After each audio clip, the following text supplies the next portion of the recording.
안녕하세요. 춘천 한마교회 강민경입니다. 여행용 캐리어 가방, 공항, 이국에서의 삶. 저는 이런 단어만 들어도 가슴이 쿵쾅쿵쾅 뛰던 사람이었어요. 해외여행, 해외연수, 유학, 이민까지 좁고 답답한 한국 땅을 벗어나 넓고 풍요로운 외국에서의 삶을 꿈꾸던 제가 부활하신 예수님을 만나 영원한 천국의 삶을 준비하는 사람이 되었는데요. 오늘 이 간증을 나누려고 합니다. 어릴 때 아빠는 저와 제 동생에게 우리가 어른이 되면 비행기를 타고 전 세계를 누비는 시대가 펼쳐질 거라고 하시면서 꿈을 크게 가지라고 하셨어요. 그 꿈을 위해 영어도 어릴 때부터 배웠어요. 그런데 대학에 들어가 보니까 외국에서 오랫동안 살다 온 친구들이 수두룩한 거예요. 그 애들은 몸에 배인 외국어 실력으로 수업 시간을 주름잡기 시작했어요. 저도 영어라면 고등학교 때까지는 학교 대표로 대회에 나가서 입상도 여러 번 할 만큼 자신이 있었는데도 그 애들 앞에서는 주눅이 들었어요. 또 친구들이 어학연수를 다녀오면 영어만 배워오는 게 아니라 세련되고 합리적인 외국 문화도 배워오는 거 보면서 무슨 일이 있어도 해외연수는 다녀와야겠다고 생각했어요. 하지만 대학 입학 후에 아버지의 사업이 부도가 나면서 해외연수 같은 건 꿈도 꿀 수 없었어요. 그래서 저는 졸업하기 전에 취업을 하고 첫 회사에서 1년간 돈을 모아서 호주로 떠났습니다. 이때부터 외국 생활에 대한 동경이 시작됐어요. 호주에서 보냈던 6개월간의 시간은 저의 지경을 넓혀주었어요. 여러 나라에서 온 친구들과 밤늦게까지 파티도 즐기고 예쁘게 차려입고 우아한 디너 크루즈도 다녔어요. 한국에서는 체험할 수 없는 일들이 쏟아지니까 삶의 질이 업그레이드된 것 같았어요. 그리고 홈스테이를 했던 집도 제 마음을 사로잡았는데요. 동화책이나 나올 것 같은 넓고 예쁜 2층 집에 수영장까지 딸려있는 집이었어요. 방만 해도 무려 6개였어요. 그런데 그 당시에 그 집을 짓는데 우리나라 돈으로 1, 2억 정도 들었다고 하더라고요. 그 돈이면 서울에서는 방 2개짜리 아파트 전세나 얻으려나 싶으니까 그 나라가 낙원 같아 보였어요. 이런 집에서 아이도 키우고 강아지도 키우면서 주말이면 정원을 손질하며 사는 그런 삶이 너무 부러웠어요. 하루는 친구네 집에 놀러를 갔는데요. 집을 같이 렌트하여 살던 호주인이 주말이면 서핑이나 요트 같은 럭셔리한 취미생활을 즐기더라고요. 저 사람 되게 부자구나 싶었는데 알고 보니까 동네 마트에서 캐셔를 하는 사람이더라고요. 이런 걸 보니까 청소부를 하더라도 이런 날에서 살아야겠다는 생각이 들었어요. 한 번은 태국을 여행하던 중이었는데요. 아침에 외출 준비를 해서 게스트하우스를 나오는데 한 서양 사람이 길거리 카페에 앉아서 커피 한 잔을 하면서 여유롭게 영자신문을 읽고 있는 거예요. 마치 한 편의 화보를 보는 것 같았어요. 아, 이 나라 저 나라 자유롭게 여행 다니면서 커피 한 잔으로 아침을 시작할 수 있는 저 여유. 저게 바로 천국이구나 싶었어요. 우리나라는 새벽부터 밤늦게까지 평생을 아등바등 일해도 아파트 한 채 사기도 힘들잖아요. 제 마음에는 외국 생활에 대한 동경이 가득해졌어요. 그리고 회사에서 캐나다로 한 달간 출장을 가게 된 적이 있었는데요. 캐나다에서 회사를 다녀보니까 외국의 기업 문화도 한국과 너무나 비교가 됐어요. 직원을 얼마나 배려하는지 직원 휴게실만 봐도 알 수 있었어요. 한국 회사의 직원 휴게실에는 커피나 차, 간단한 다가류 정도 제공되는 게 다였지만 캐나다에서는 직원 휴게실이 거의 레스토랑 수준이었어요. 날마다 배달되는 신선한 과일에 각종 음료와 간식거리, 간단한 식사까지 해결할 수 있도록 모든 걸 갖추고 있었어요. 상사, 직원 구분 없이 자유롭게 어울려 일하는 분위기며 여유로운 출퇴근 문화. 퇴근 후에도 자기 자신을 위해 시간을 마음껏 누리는 삶이 너무 부러웠어요. 매일 지옥 같은 출퇴근 교통전쟁에 잦은 야근과 회식. 그나마 그런 게 없는 날도 집에 오면 지쳐서 겨우 TV나 인터넷 좀 보다가 쓰러져 잠드는 한국에서의 삶과 너무 대조적이었어요. 같은 시대를 살면서 삶이 이렇게 다르니 한국에서 태어난 게 억울하기도 했어요. 한 번뿐인 인생 해외로 나가서 이 세상 제대로 누리며 살고 싶어졌어요. 저는 진로도 해외 생활을 기준으로 준비했어요. 해외 생활을 자유롭게 할 수 있는 직업을 고민하다가 통역사가 되려고 통역대학원을 준비했어요. 1년간 학원에 스터디에 매일 도서관에 나가며 공부했지만 결과는 불합격이었어요. 하지만 통역사 자체가 제 꿈이 아니니까 다시 그 과정을 반복하고 싶진 않더라고요. 그래서 외국 나갈 기회가 많을 것 같은 외국계 기업에 들어갔어요. 그런데 막상 회사에 들어가 보니까 일만 많고 해외 나갈 기회는 별로 없더라고요. 그래도 휴가를 자유롭게 쓰면서 1년에 한 번씩은 꼭 해외여행을 다녀왔어요. 그런데 여행이라는 게 하면 할수록 더욱 목이 말라서 한국에 돌아오자마자 바로 다음에 어디로 나갈지 계획하는 시기였어요. 그러다 보니 이제 몇 박 며칠 해외여행하는 걸로는 만족할 수가 없고 외국에 정착하고 싶어졌어요. 그래서 유학을 준비했어요. 보통은 유학이라는 게 하고 싶은 공부가 있어서 목표가 확실한 사람들이 준비하는 거잖아요. 그런데 저는 그런 것도 아닌데 한 달에 40만 원씩 하는 유학 준비학원에 들어갔어요. 그 클래스에 들어가기 위해서도 시험을 봐야 될 정도로 열정과 목표가 확실한 사람들만 모이는 곳이었어요. 그러니 저는 회사 다니랴 공부하랴 금방 지칠 수밖에 없었어요. 그 무렵에 지금의 남편을 만나게 됐어요. 남편은 처음 만나는 날부터 자기는 예수님 믿는 사람이라고 하면서 저에게 복음을 전하더니 평생 복음 전하는 일에 올인하며 살 건데 함께 해줄 수 있냐고 물었어요. 정말 제 스타일이 아니었어요. 저는 결혼을 한다면 교포나 유학생처럼 외국 생활에 길을 열어줄 수 있는 그런 사람을 원했거든요. 그런데 남편은 그 당시에 형이 하던 노인병원을 도우면서 노인들에게 복음을 전하며 살던 사람이었어요. 갈 길이 다르다 생각하고 다시는 만나지 말아야지 했는데 끈질기게 따라다니면서 복음을 전하는 거예요. 그런데 그게 싫지가 않고 진심이 느껴지더라고요. 하나님의 인도하심인지 외모도 조건도 제 스타일이 아니었는데 결혼까지 하게 됐어요. 남편을 통해 처음 한마음교회 오게 됐지만 저는 말씀을 들을 수가 없었어요. 로마서에서 하나님을 마음에 두기 싫어한다는 말씀이 마음에 걸렸지만 저는 여전히 내가 하고 싶은 대로 살고 싶었어요. 그래도 하나님을 무시할 수가 없어서 영접기도도 하고 간증문도 쓰고 교회에 나오면서 종종 은혜를 받는 날도 있었어요. 하지만 딱 거기까지였어요. 교회는 점점 소홀해지면서 결국에는 나가지 않게 되었어요. 결혼 후 얼마 되지 않아서 저는 이민을 꿈꾸기 시작했어요. 마침 남편의 직업이 호주 이민 직업군 1순위로 발표가 되면서 이건 하나님이 주신 기회라고 여기며 남편을 구슬리기 시작했어요. 하지만 남편은 자기가 태어나고 자란 서울시 면목동을 세상의 중심으로 알던 토종 한국인이었어요. 신혼여행 때 비행기가 너무 신기하다면서 자기가 창가 쪽에 앉게 해달라고 때를 쓰던 사람이었어요. 그런 사람에게 이민이라니 남편은 무관심했어요.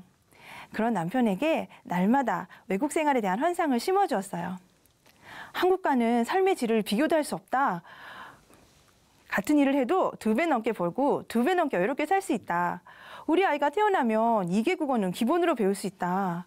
그리고 거기서 복음을 전하면 복음이 외국에도 전해지는 거다. 이런 얘기들로 드디어 남편의 마음을 설득했어요.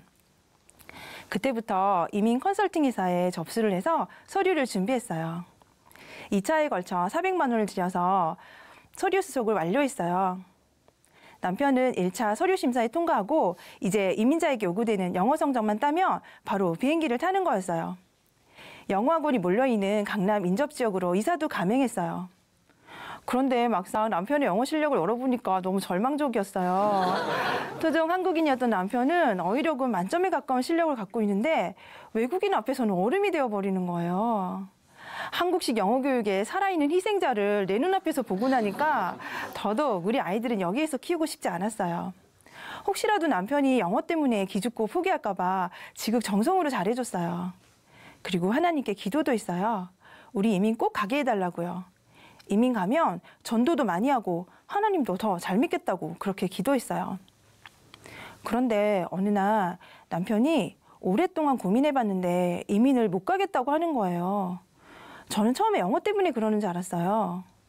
그런데 남편의 말은 우리 부부의 신앙이 확실치 않고 교회 공동체를 떠나서 그렇게 우리 마음대로 이민을 갈 수 없다고 하는 거예요. 이 말을 들은 날 우리 부부 생애 최악의 부부싸움이 시작됐어요. 제 귀에는 제 꿈을 짓밟는 소리로만 들렸어요. 옆집 아랫집 다 깨우는 최대 규모의 전쟁이 벌어졌어요. 하지만 남편은 확고했어요. 이민을 가더라도 우리가 복음으로 정확히 세워지고 교회 공동체에서 파송을 받아 가는 게 아니면 안 된다는 거예요. 복음은 뭐고 교회 공동체는 뭐고 파송은 뭔가. 저는 그날 마음 밑바닥까지 절망감에 쓰러져 잠이 들었어요. 다음날 어떻게든 마음을 위안을 받아보려고 책장에 꽂혀있던 신앙서적 하나를 꺼내 들었어요. 왠지 마음의 위안을 받을 수 있을 것 같았거든요. 그 책의 주인공의 삶을 보면서 나와는 달라도 너무 다른 모습에 마음이 무너지는 것 같았어요. 그 책의 주인공은 어린 시절 예수님을 만나 평생을 예수님을 위해 산 사람이었어요. 예수님 믿는다고 억울한 핍박도 받았고 고문도 받았고 가족들까지 얼마나 고생을 했는지. 그런데 그 삶이 비참하게 보이지 않고 거룩하게 보였어요. 얼마나 많이 울었는지 몰라요. 저는 지금까지 내 욕심만을 위해 살아왔다는 걸 알게 되었어요. 저는 그날 남편에게 나도 예수님 믿고 싶다고 말했어요. 다시 교회에 가고 싶다고 말했어요. 그 뜨거운 교회 공동체 예배와 교회 사람들이 너무나 그리워졌어요. 그 사람들은 세상에 속한 자들이 아니라 하늘에 속한 사람들이라는 걸 알게 됐고 저도 그런 사람이 되고 싶었어요. 그리고 다시 교회로 가게 되었어요.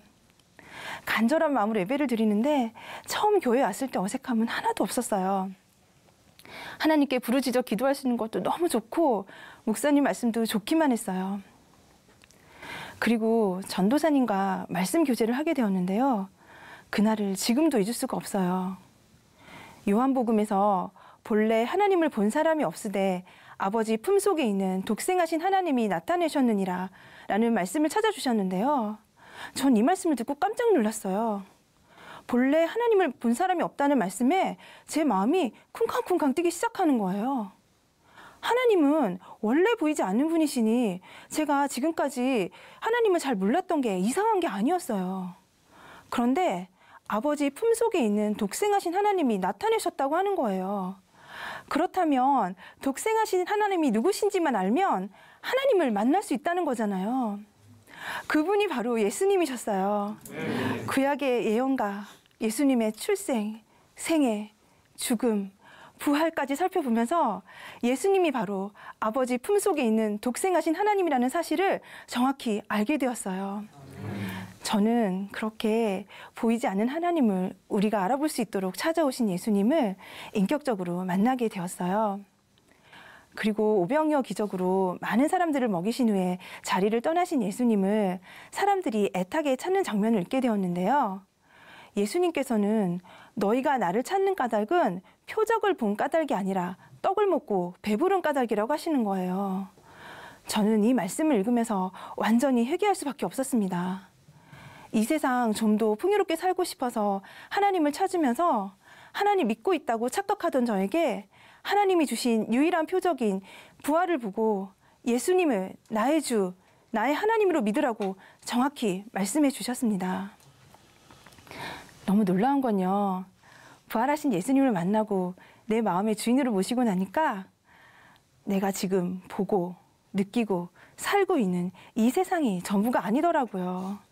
보이지 않는 천국이 제게 실제가 되었어요. 알 수 없는 평강과 기쁨이 흘러넘치면서 아무것도 부러운 게 없었어요. 제가 뭘 따로 노력한 것도 없는데 부족한 게 하나도 없는 다 가진 자가 되어 있었어요. 이제 사랑하는 예수님이 계시는 천국만이 제가 유일하게 사모하는 외국이 되어버렸어요. 이전에 내가 어떤 사람이었는지도 잊어버릴 만큼 예수님 생각만 나고 매일 감격과 기쁨을 주체를 못했어요. 남편과도 말씀만 나누는데도 사랑이 마구마구 솟아나더라고요. 외국은커녕 맨날 집, 회사, 작은 교회 예배, 교회 대예배 이렇게만 왔다 갔다 하는데도 부족한 게 하나도 없고 뭘 해도 기쁘기만 했어요. 외국에서의 삶을 위해 모든 걸 준비하고 투자하던 저는 이제 영원한 천국만 사모하고 천국을 위해 제 삶을 드리는 자로 바뀌었어요. 삶은 자연스럽게 교회 공동체와 모든 것을 함께하는 생활이 되었어요. 집을 예배처로 오픈해서 거의 매일 예배를 드렸고 지체들과 함께 영혼을 섬기고 기도하는 생활이 제 삶이 되었어요. 외국에 나가 살려고 영어를 공부했던 것도 이제는 천국을 위해, 주를 위해 교회 안에서 간증이나 자료 같은 것들을 번역하는 일에 쓰임받게 되었어요. 가끔은 내 마음대로 살 때보다 불편하게 느껴질 때도 있었어요. 그런데 외국에서의 멋진 삶을 꿈꾸면서 지금 잠깐 불편하더라도 돈을 들여 서류를 준비하고 영어를 배우고 그 나라에서 살기 위해 직업을 찾으며 애쓰던 기억이 나는 거예요. 그러면서 천국이 보이는 거예요.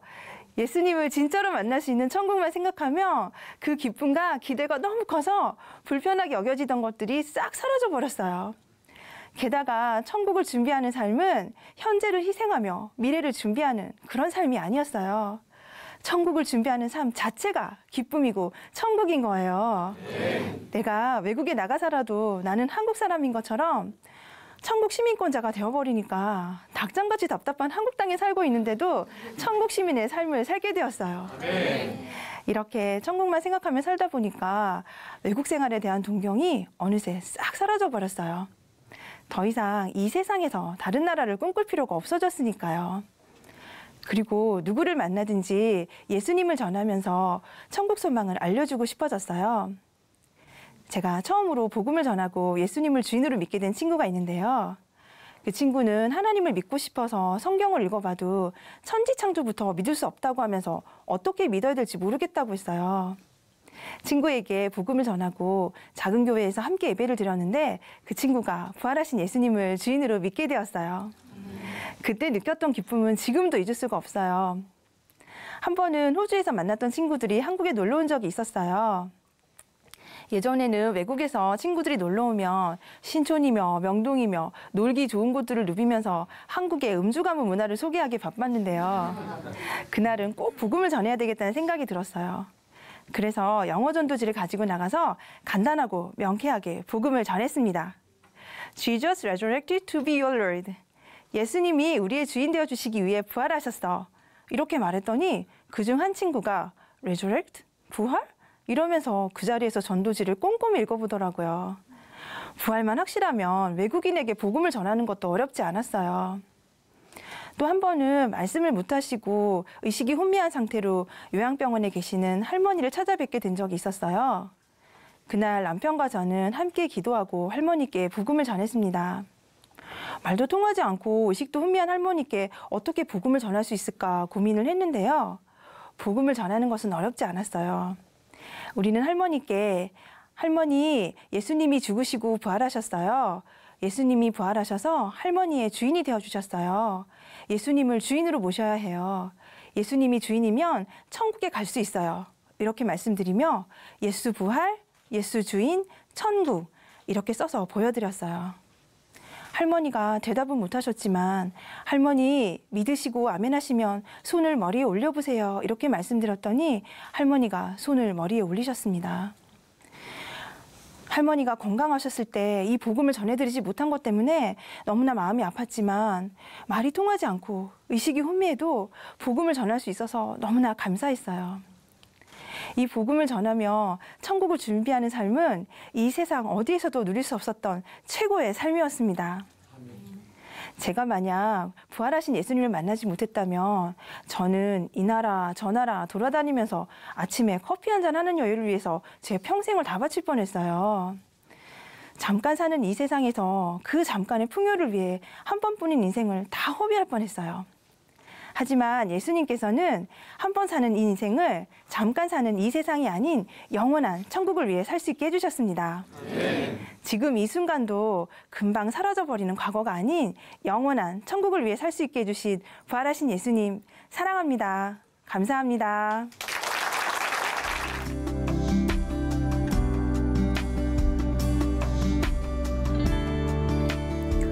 안녕하세요. 춘천 한마음교회 조재춘입니다. 저는 삶의 이유를 몰라서 죽지 못해 살았던 사람이었는데요.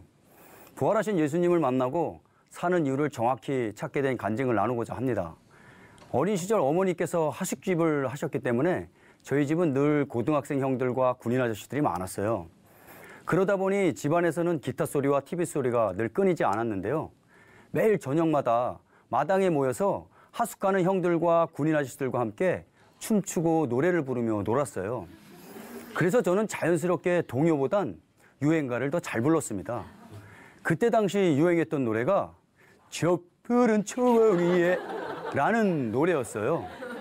이런 가정 환경 때문인지 저는 사람들과 잘 친해졌고 친구를 참 좋아했습니다.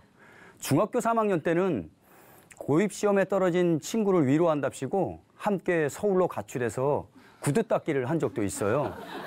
찍새라고 구두 닦으세요 하며 구두를 모아오는 일이었습니다. 그리고 고등학교 3학년 겨울방학 때는 친구와 함께 누나네 집 지하실에서 맥주를 짝으로 사다 놓고 마시며 밤새 놀았던 적도 있었습니다. 친구는 제 인생에서 결코 빼놓을 수 없는 존재였고 친구와 함께 노는 시간은 가장 행복한 순간이었어요. 이렇게 친구와 어울려 놀면서 학창 시절을 보냈어요. 그러다 보니 대학 시험에 떨어지고 말았습니다. 부모님께서는 어려운 형편에도 재수를 할 수 있도록 해주셨지만 저는 학원비로 친구들과 함께 신나게 놀면서 허송세월을 보냈습니다. 결국 대학에 들어가진 못했어요. 재수를 실패하고 바로 영장이 나오더라고요. 친구들이 다 군대를 가길래 저도 아무 생각 없이 군대를 갔습니다. 군 복무를 마치고 친구들이 함께 돈 좀 벌어보자고 하더라고요. 그래서 친구 5명과 함께 무작정 부천으로 갔습니다. 부천에 있는 봉제공장과 사출공장에서 일하면서 사는 것이 장난이 아닌 것을 알게 되었어요. 정말 작업 환경과 생활 여건이 너무도 열악했거든요. 매섭게 추운 1, 2월에 난방도 안 되는 여간방에서 이불만으로 버티면서 매일매일 오들오들 떨며 잠을 자야 했습니다. 식사는 아침은 라면, 점심은 공장에서 주는 밥, 저녁은 또 라면이었습니다. 사출 공장은 아주 허름한 슬레이트 건물이었어요. 2교대 근무였기 때문에 한 주는 낮 12시간, 한 주는 밤 12시간 단순 노동을 하는데 너무 힘들어서 돈이고 뭐고 그냥 나온 적도 있습니다. 이렇게 친구들과 힘겹게 지내던 어느 날 지인의 소개로 인테리어 사무실에 들어가게 되었는데요. 처음 나간 공사 현장이 서울에 있는 유명한 호텔이었습니다. 그곳의 주변 환경은 화려해서 봉제공장과 사출공장이 있던 곳과는 너무 다르더라고요. 호텔 하루 숙박비가 제 월급의 몇 배는 되었어요. 제가 아둥바둥 일해서 번 돈이 고작 어떤 사람의 하루 숙박비도 안 된다는 현실이 너무 답답했습니다. 그러면서 인생이 무엇인지 고민이 되더라고요. 정말 나는 왜 살지? 도대체 인간은 무엇 때문에 왜 살아야 하는지에 대한 의문이 생기기 시작했습니다. 이런 고민이 생겼지만 답이 없는 상황에서 그저 되는 대로 살아왔습니다. 그렇게 시간이 흘러 작은 매형의 건축사인 작은 매형의 사무실에서 일하게 되었어요. 그러던 어느 날 고등학교 실습생에게 왜 사는지를 물어보게 되었습니다. 너 왜 사니? 그 실습생은 저의 대답에 조금의 망설임도 없이 바로 대답하더라고요. 죽지 못해 사는데요. 아, 죽지 못해 사는구나. 이게 정답 같았어요. 어느 날 길을 걷다가 오고 가는 사람들을 보며 뭐가 그리 바쁜지 라는 생각과 함께 문득 인생은 시한부 인생이구나. 그래서 죽음이 정해져 있기 때문에 사람들이 아둥바둥 산다는 생각이 들었습니다. 만약 사람이 영원히 산다면 이렇게 살지는 않을 텐데 인생이 참 공허하고 허무하다는 생각이 들었습니다. 이런 생각이 들자 초등학교 시절 친구 따라 몇 번 나갔던 교회에서 들었던 기독교의 부활이 생각났습니다. 그러면서 기독교는 사람이 만들어낸 종교가 아니라 역사라는 생각이 스치면서 나도 언젠가는 교회를 한번 나가야겠다고 마음을 먹게 되었습니다. 결혼을 하고 집 근처 교회를 다니기 시작했어요. 하지만 제 신앙은 하나의 종교 생활에 지나지 않았습니다. 저는 흔히 말하는 썬데이 크리스천이었어요. 제 마음은 여전히 공허했고 삶에는 아무런 변화가 없었습니다. 그래서 저는 여전히 공허한 마음과 목마름을 채워줄 세상의 낙을 쫓아 살았어요. 제 곁에는 늘 친구가 있어야 했습니다. 그 친구와 함께 술을 마시고 포커를 하며 흥청망청 제 맘대로 살았습니다.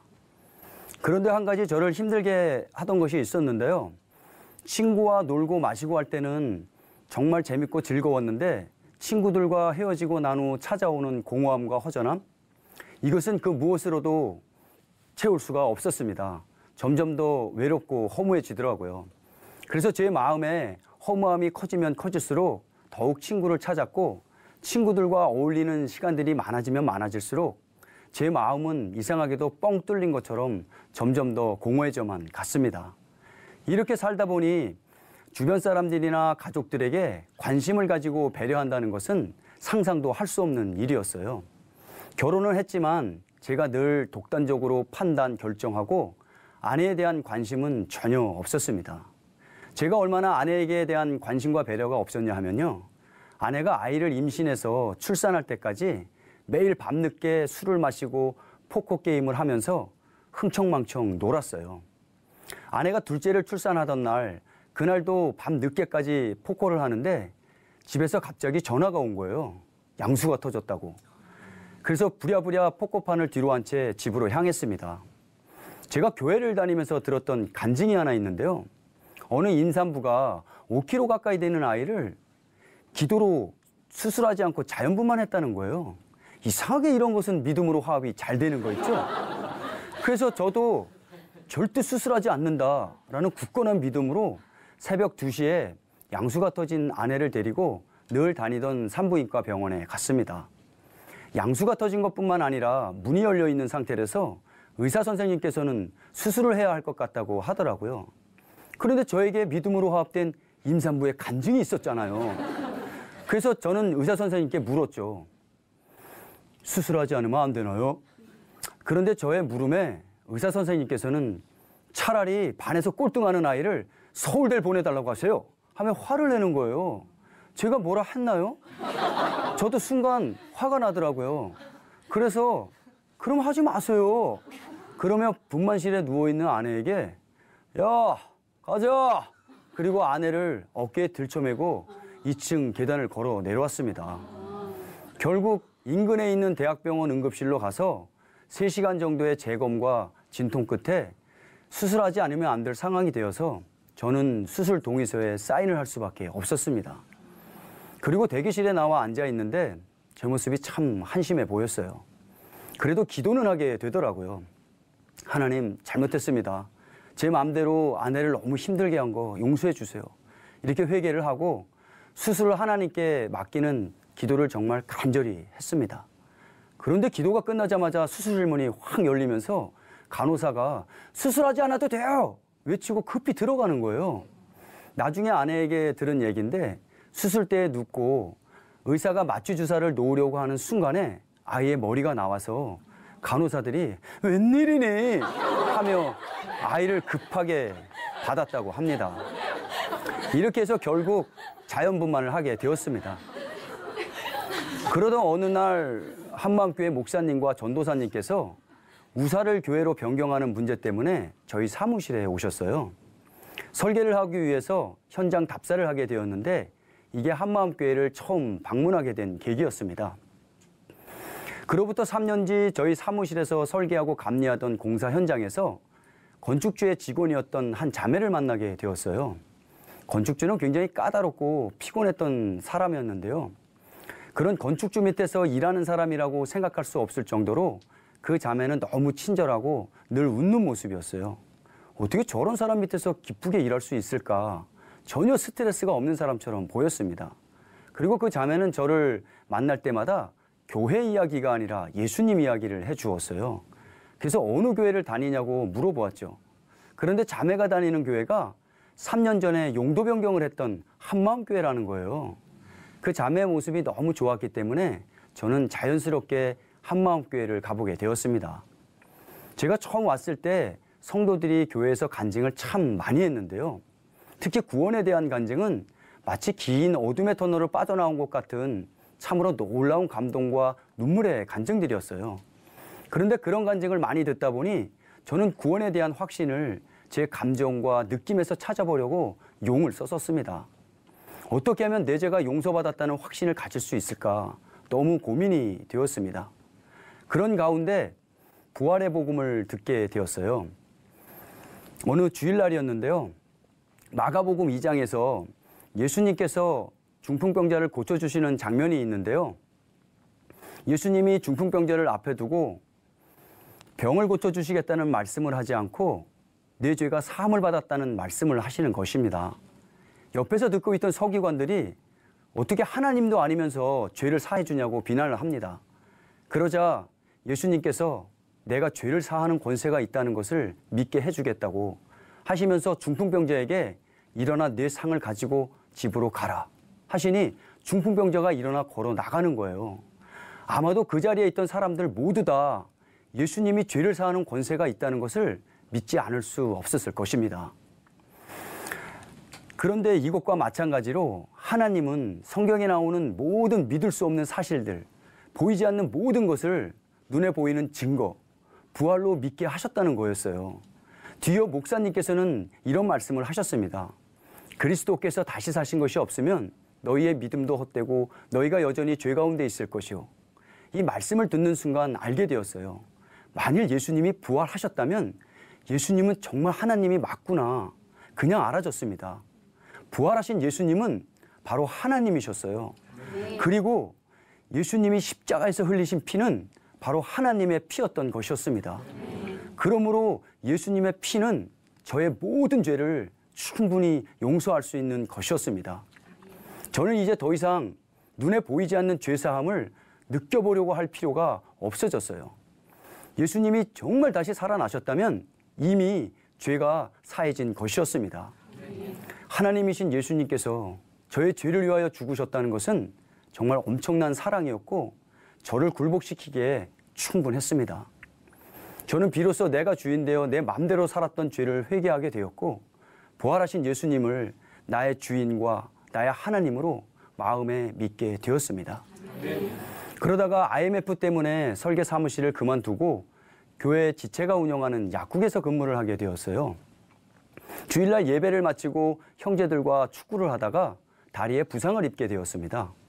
처음에는 약간의 근육통과 타박상일 것으로 생각했던 다리의 통증이 그 다음날 약국에 출근을 했는데도 점점 심해져 가는 것이었어요. 병원에 가서 물리치료를 받았는데도 아픈 증상은 낫지를 않는 거였습니다. 시간이 지나면 나아질 것으로 생각했던 통증이 날이 갈수록 심해졌고 급기야 허리까지 아파왔습니다. 그러면서 여러 병원과 한의원까지 다니며 치료를 받아보았지만 원인조차 알 수가 없었습니다. 매일 저녁 집에서 물리치료를 하면서 찜질에 화상을 입기도 했지만 통증은 잠을 이룰 수 없을 정도로 심해져만 갔습니다. 정말 몸과 마음이 많이 지치고 힘들었어요. 그러던 어느 날 누나가 어떤 정형외과를 한번 가보라고 하더라고요. 그래서 바로 그 다음날 그 병원을 방문했어요. 그동안의 자초지종과 저의 모든 증상을 말씀드렸습니다. 저의 이야기를 다 들은 의사 선생님께서는 피검사를 한번 해보자고 하면서 강직성 척추염이라고 처음 들어보는 병을 말씀해 주시더라고요. 이 병은 퇴행성 류마티스 관절염으로 현재까지는 발병 원인도 모르고 치료 방법도 없는 불치병이라는 거예요. 또한 척추뼈가 통증과 함께 천천히 굳어지며 염증이 폐로 전이될 경우에는 생명에도 치명적일 수 있는 우울한 병이라고 했습니다. 그리고 일주일 후에 피 검사 결과가 나오니까 우선 진통제를 먹으면서 기다리라고 했습니다. 정말 강직성 척추염이 아니길 간절히 기도했어요. 그리고 일주일 후에 피 검사 결과를 보러 갔는데요. 결과는 강직성 척추염이었습니다.